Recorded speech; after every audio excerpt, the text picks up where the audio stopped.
How's it going? I'm Coco with the Download Parlor, and we are here with Brandon of Atreyu. Hi. How's it going? Very good. How are you? Good. So this is the second show of your tour. Last night you had the first concert. Yeah. How was that?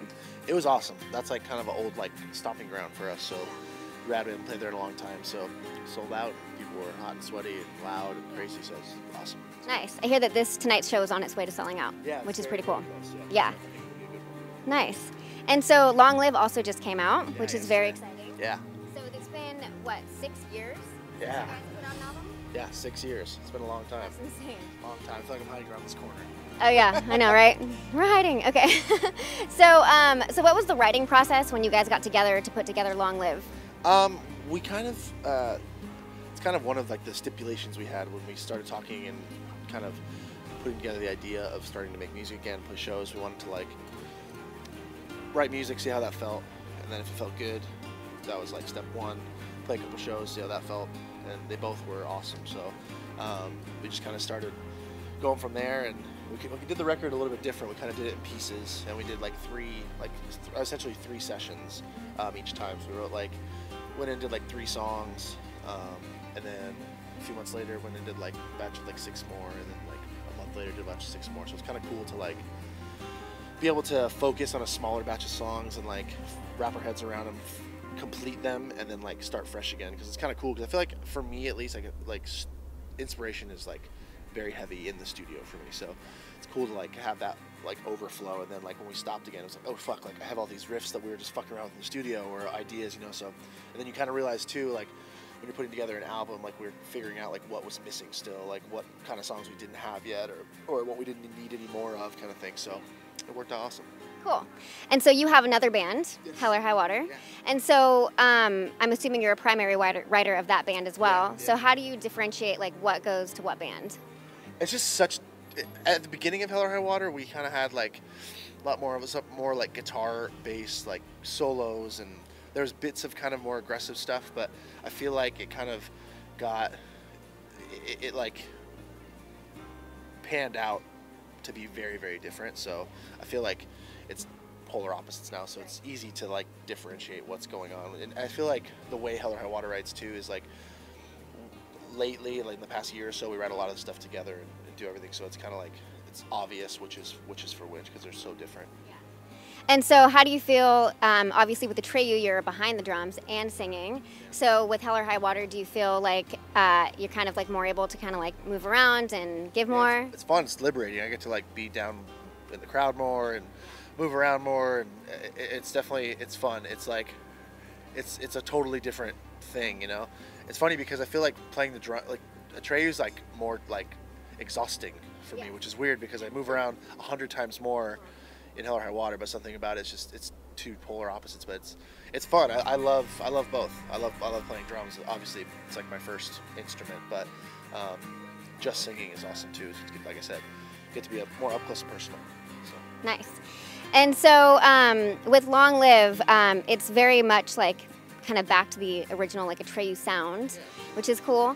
What's your favorite song to play live that you've played so far? The one show. So far, we actually kind of, I guess, popped the cherry of Start to Break last night, and then Do You Know Who You Are last night, and they're both awesome. I love Do You Know Who You Are because it's like the most stripped down, like empty song ever for us that we've ever written. So it's like fun to just have this like song that has so much space, and it's like reliant on like crowd, you know what I mean? So that was awesome to play last night. But I'm stoked. There's a lot of songs that I'm excited to start playing on the new record, which will happen, you know, gradually. Yeah. And how do you guys put together the set list with all your 6 albums? How do you decide what you're going to play at what show? It's hard. I mean, I feel like we've kind of like, there's like the obvious ones, like there's the obvious kind of fan favorites that have like been consistent since the beginning for every record, you know? Or like the fans get mad if you don't play them. They're like, where's my song? Exactly. So we try to we've been kind of trying to put together as many of those as we can, and then like throw in a couple like more deep cuts that are more obscure, that for the people that, you know, want to hear that stuff too, and then, you know, kind of trying to start to work into the new stuff. It's hard. We have quite a few records these days, so it's like we can't play for like 3 hours. So I'm sure some fans would like that. I don't know if by about 2 hours it might start to get a little boring. We might start to fall over. Right. Yeah. Sleeping from like a chair. Yeah, luckily it's cool. Luckily I think there's like a awesome bunch of, for lack of a better word, hits. You know what I mean? That our fans love, and then you know it's a good chunk of the show that we kind of like put in the other pieces that we enjoy too. Nice. And so, like a lot of fans, like they'll ask, oh, they want to be in bands or whatever. So is there advice that you would give, or to like somebody that wants to be in a band, that like what's kind of the reality of being in a band? The reality is, hold on, it's like 9,000 degrees in Sacramento. The reality is there's 9 billion bands these days.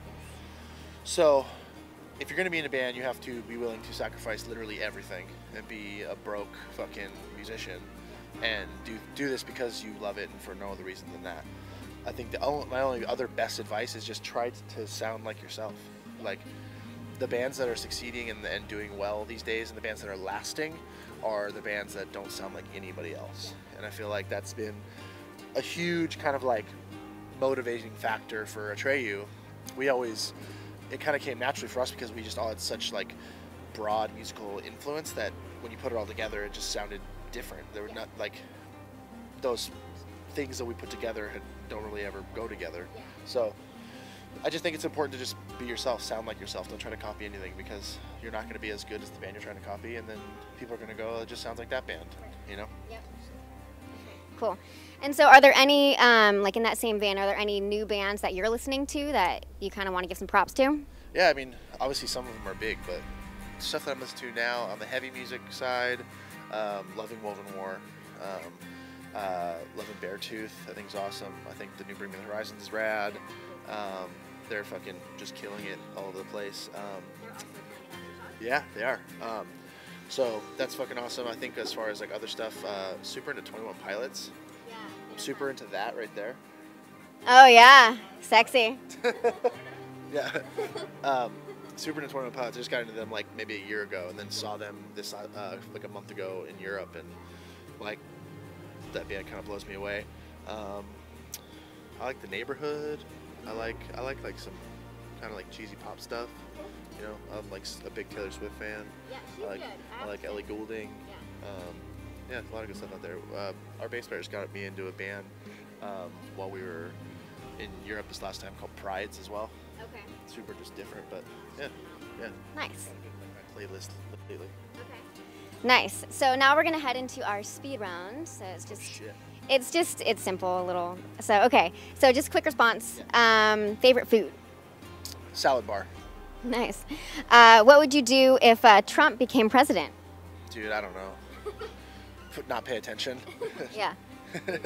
Yeah, just try to shut my eyes off. I don't know. I'm not political, so like I don't know what he would do or wouldn't do to our country, but I mean, it's worked before. There's been actors and people that weren't necessarily politicians that did okay things for our country. He's a bit of a nut, but as for his policies and stuff, I don't know. I just wouldn't pay attention. Right. Hope that he does a good job. Exactly. Yeah. Hope that it wouldn't affect me that much. Okay, favorite holiday? Halloween. If you could live anywhere in the world, where would you live and why? Fuck. I feel like I would live in like Orange County still, but probably like Laguna or San Clemente or something like that. Oh, yeah. Awesome little beach town. Great food, great bars, great views, good weather. Okay. What random song is in your music library? Oh, probably one that I was just saying. Dude, I hit Taylor Swift, Kendrick Lamar, Bad Blood like on the regular. Nice. It's just too good. Yeah. I kind of want to see you sing along to that. Good cover. You should. Yeah. Favorite concert that you've been to? Wow. One of the favorites was just this past January. We were in Australia when we saw Foo Fighters at some stadium in Melbourne, I think it was. And I'd seen them once before in LA at the Forum, and that was insane. But I feel like every time that band is just crazy. Like they're a band that plays for like 3 hours, and like it's not boring at all, and it's like hits for 3 hours, and yeah, that was awesome. Okay, most annoying band habits. Of our band? Yeah. Fuck. I don't think we have very many annoying habits in our band. You guys all get along? We all get along, yeah. Obviously, we have like little things. I'm sure they have more about me than I do about them. But Yeah. yeah. Okay. And what's your favorite thing about being home? spending time with my wife and my family and my dogs. You know, like my parents live close enough in Southern California, so I see my parents and my friends. Luckily, a lot of my friends are also in bands, so like they're gone a lot too. But it's nice just to be in your house and spend time with your wife and have pet my dog and drink a glass of wine and watch TV. You know, with like no one interrupting me if I don't want to. Yeah. And then what's your favorite thing about being on the road? Playing shows. I love traveling. I love seeing different cities around the world. I love, experiencing that. And I just love playing shows. Like, that's why I got into this thing in the first place, because there's like, it's an unmatched feeling that to this day can't compare to anything. So, I mean, we do it. That's why we do it. Yeah, for that we're on stage. Awesome. Yeah. Well, thank you so much. And I'd like to end with a high five. Oh, boom. Woo. Suckers. Thanks.